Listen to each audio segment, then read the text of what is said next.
I'm excited to chat because I don't know if we've ever talked in person, but I stalk you on Instagram. She said the same to my husband. I'm like, I feel like I know I her. know. So tell me about your business. What do you do? Okay, so me and my husband own Meramec Kitchen, and it's an herbal product-based company. A majority of what we make and sell, we either grow in our garden or we go out and we forage. So it's kind of just whatever's in season is what we're making, and if we run out of something, then it's gone for like the year just because of the availability. So you're creating products then? Creating products. We create some content, not much yet, but I'd like to start blogging regularly and offering workshops. I want to do like weed walks, maybe like medicine making, things like that. And I am getting a bit more into food photography, so maybe recipe creating around, what we grow, what we harvest, out and about, things like that. And then what was the reason for creating it? What's your background in? Well, I work for a publisher, which I'm not, it's my full-time job, but I don't want to do that anymore. So what we're looking to do is to create this not other company, but Mayernik Kitchen, and make that my full-time job. I am in my third year studying under an herbalist here in New Jersey. So I got into herbs probably about 4 or 5 years ago, and then started an apprenticeship with her about 3 years ago. I think that's so cool. I feel like what do you call that? Herbal stuff? Herbalism? Herbalism. It seems like and I'm sure this has happened in the past, but it feels like it's becoming a little bit more trendy or more known at the moment. Yes, absolutely. When I first started, people would be like, what are you doing? Or what, you go in the woods and you take plants? Like, that's weird. But now, well, more of my friends, but even when I talk to people I don't know, they're like, oh, that's awesome. Like, I would love to learn more about that. And so basically what you're doing, I know you sell elderberry and a few other things, I mean, depending, like you said, on the season. So you're selling herbs that are used medicinally, basically. Yes. Okay. Yeah. We do have some culinary things that we grow. I mean, we grow a lot of medicinal plants here, like at our house, but we also grow culinary. So we sometimes incorporate that. Like we have a culinary herb salt that we make. We make different teas. We make all different, really whatever's in season is what we're picking, drying, tincturing, whatever. Now, why the choice to go the product wise and the product route and the content, and not do herbalists see people? I mean, is that like a thing where someone would come in and say, I have this problem, and you'd say, take this? Yes, that's like the clinical side of it, and I would love to get into that, but right now I just don't feel I'm that experienced since I'm still kind of new in it. The woman I'm studying under has been doing this over 35 years. So she has a clinical like practice where she'll see clients and not prescribe, but let them know, well, you could take this, this, and this to help these ailments or this condition. But that is something down the road I would love to do, but right now I'm just not there. Right. And it's interesting too that I like that you do the product piece, and you mentioned why the content? I think it just helps people understand it more because, again, it is still kind of a newer topic. A lot of people think it's a little like witchy. So letting them know that your, everyday mom could take these things or your kids could take these things and it's not some weird thing, So I think adding content to it helps make it seem a little more, they can relate to it better. Okay. Would you ever sell the content at like a pay per consume type of a thing, or is it all just free to market the products or to better explain the product? Yeah, right now it's just free, kind of blogging type. Maybe, me and my husband have talked about maybe doing like some sort of ebook or something like that. But again, that's down the road. So cool. Now, so you've got these products that are up on your website where people can order them online. Do you sell any in person? Yes. Yeah. Oh, yeah. Locally, we sell, we had products in the store right in our town. We actually took them out of that store because they weren't selling. She didn't get enough traffic through her store. But, I have, people come here to pick stuff up. And then again, starting with workshops and things like that, we'll be selling them at workshops. Okay, so I really love all of that stuff. So let's get into this because I feel like there's other moms like me, because I've thought about little things. I'm like, oh, I love making almond milk, for example. It's like my favorite thing to do. It's easy. Yeah, and I thought I could sell this, but of course I haven't, and I probably won't. But I went to like a city like entrepreneurship thing and asked the food handling guy about how to do it, and it's very difficult to make things at home. It is, and we actually we're the only state that doesn't have the cottage law. For real? But because that's huge. I think we're the only state. But because herbalism really isn't recognized by the FDA or anything, you can't really get a license in herbalism or anything like so. That's why we couldn't make it at home and sell it. Well, and I think this is that you brought up the cottage law. That's so important for women that are interested in making something from home that's consumed. I've read a number of articles because, again, like I think about almond milk, and there's just like a desire within me to make it and to give it to people. And so that's what I do often. I'll give it to friends. So it's always been something that I'm interested in. But there's articles that'll come out, like in Stockton, like over the Christmas season, a woman is now in jail because she was making tamales out of her kitchen and selling them on a Facebook group. And whoever decided she was going to be the example for everyone, I don't know how that happened, but this mom, she's in jail because she was making tamales out of her home, and it was the cottage laws. You're not allowed to do it. Yeah. Yep. So I would be interested to find out more about how Jersey doesn't incorporate that, and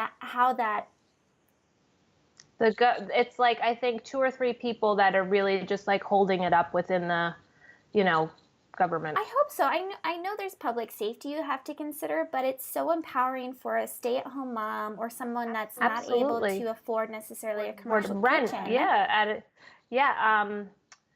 A friend of mine is a baker, and she is making no money because she needs to pay for a commercial kitchen. So everything she makes, like money-wise, is thrown right back into rent. So she's pretty much working for nothing.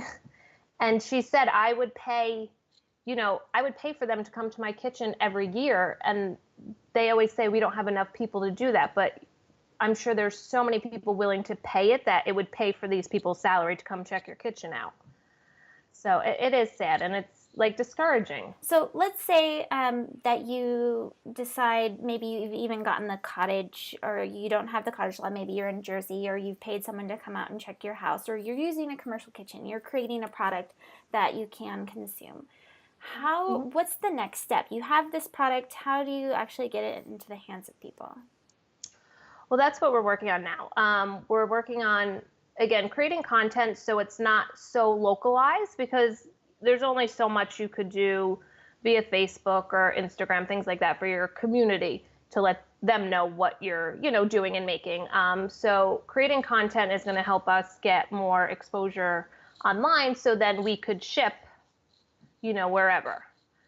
Other than that, we really haven't done any other, ways to get our product out there. It's still fairly new. We're going on about 2 years, but took a probably 8-month hiatus.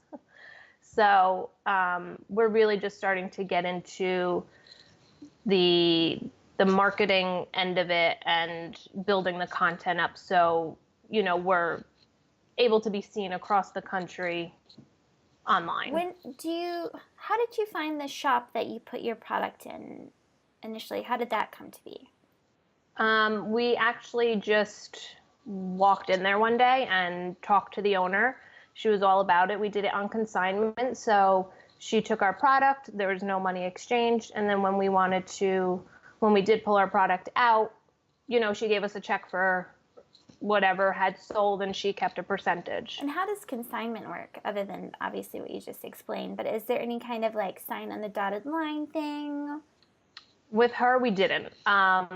We probably should have, but it was kind of our first time doing it too. So, and I mean, it literally is right down the street. So it was kind of just like a, friendly neighbor handshake kind of thing. No, well, that's good to know, because I feel like that's something that would hold someone back too, or myself at least, is not knowing, thinking you have to have all of this. Yeah, no, we had nothing. We gave her a list of what we gave her, the prices we sold them at, and then, what her percentage would be. And it was literally on like an Excel spreadsheet, and that was it. Have you ever done any events or lectures or anything like that? No, not yet. Like I said, we're hoping to get into workshops. We might even hold them here, because I have what I used for a photography studio downstairs. So we might kind of revamp that a bit and make it into more of just like a studio space rather than a photography studio space, and hold some workshops here. If not, I'd love to maybe hold them at the local library or things like that. I'd love to create a community around what we're doing. So it starts locally here in, my town and surrounding towns in Jersey. And then we'll start, creating our content to branch out. Do you ever feel pressure to get it done faster? I mean, what is your, Yeah. what's your feeling around that? I come up with 100 ideas a day and then sit down and I'm like, where to start? So that's one of our biggest struggles, I think, is we have a ton of ideas. We just don't know where to start or how to incorporate them all into something that's cohesive with one another, because we don't want to be all over the place. Like my food photography, I'm just starting to, I dabbled in it a couple of years ago, and then I went to the portrait photography side, and now I'm kind of not getting away from that, but that's kind of another side gig I have. But I think Meramec Kitchen and the herbal products are where my heart is. So learning to really figure out what we want to do with it is probably one of our biggest struggles, because I want to go in 100 different directions and I can't. And how did you get into photography? Because that's something that is becoming more and more important. And I feel like that's a silly thing to say. It's so obvious. With Instagram, that's how you get the word out. Like you said, it's important for you for shipping outside of your local area. And photography skills, you can't just put up a picture anymore. It has to be, on the nice, lines, line of 3 or whatever it's called. So how did you get into that? I've always loved photography, and I about 5 years ago, started a photography business, and was doing all portraits, so families, children's, newborns, things like that. So I've always had a background in photography, and I'm slowly moving it over into Meramec Kitchen, where, for products, for lifestyle type blogs, for food now, if I want to start getting into maybe like recipe creating and things like that. So I think I'll always be a photographer. I think my gears are just changing a bit in what type of photography I'm doing. It's interesting that you bring that up, because I've met a couple people now that are in the food space that also offer or have a side project or side gig of photography or videography, just because it pays the bills while their food is getting out there, basically. And I think it's an interesting thing, because they're so different as far as industries go, but they really do play well with one another. They do, and I'm finding it to be that the skills I had from portrait photography is very easily related into food photography. It's just a different subject. So whether it's a child that's bouncing off the walls or a nice plated dish that doesn't move, it's a lot easier. And I think it brings out a little more of a creative side to me when you get into like the food styling and things like that. So you say we a lot, and you mentioned your husband. Yes. So is this Yes. something that the both of you started together and you are actively working at it together? And how has that changed your relationship? Or not even changed. How does that affect it? I think because it is literally our everyday life, it didn't really change anything. We cook almost every night at home. We're always in the garden. We go out foraging together. Even when we're doing more like lifestyle things, whether it's just being active outside or visiting breweries or wineries, we've always done that together. So I think now this is just kind of, it's just incorporated into our life now. So it really hasn't changed much between us. He does more of the back end stuff. He is a programmer, so he does all of the back end computer stuff. And then I'm more of like the face of it. It's nice that you have complementary on social media skills. Yeah. And then, he's like the farmer pretty much. He's outside right now.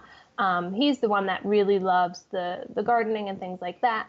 And then we both do, I love the gardening too. He's much more into it, but then we both enjoy like making of the products and talking about them. So, yeah. Yeah, Shane was really, my husband was interested in gardening, and that's was a huge component of his life, and we talked about different things. But when it comes to this is where I'm struggling as a wife right now, because he's doing his paddleboarding. He loves paddleboarding, gardening, motorcycling, like all these little things. And when you start to make a business out of it, it's tough because it's doing what you love, but in a different capacity, I guess. And I couldn't agree. And that's where I was at with photography, because my passion was now turning into a business. And sometimes when you go to work, you don't want to go to work, or you don't want to do what you have to do at work. So that's kind of where my step back from portrait photography came in, because I felt like it was work, and not that I ever dreaded it, but it was just, I wasn't shooting for myself anymore. Yeah. Well, and I know Shane absolutely loves being out on the river, and that's part of what he did with gardening and deciding in which way to go, is that this is just, it feels natural for him to be out there. But I know for him to actually enjoy the hobby on top of it being in business, he's constantly out on the river. So it's difficult as his wife to just be by myself all the time. Right, with the kids. Yeah. But it's something to consider when you have a lifestyle business. It's not going to be just as if you were, I don't know, you just have to be careful about how you plan it. Like you said, the herbal piece of it feels a little bit more natural than the photography did. Mm-hmm. Yes. I think just because, again, we're in it every day. We, like I said, we cook, and we're making every day there's something being made in the kitchen. So that's just who we are. So it just complements the business itself. Well, and it's different than, it's not, the deliverable is not the cooking. It's the sharing, like you said, the content. You're sharing what your love of it is, whereas the deliverable is the product. It's something different. You're not actually cooking for someone. The cooking part of it is the enjoyment and the sharing of it. Yep. It's interesting. All right. Well, Shannon, I'm going to let you go, but where can people find you? MeramecKitchen.com. It's MaYernikkitchen.com. And my social media handles are exactly the same. And I'm getting used to this whole interviewing piece. I'm going to get back on the video again so you see me. I didn't mean to be like, okay, I got to go. No.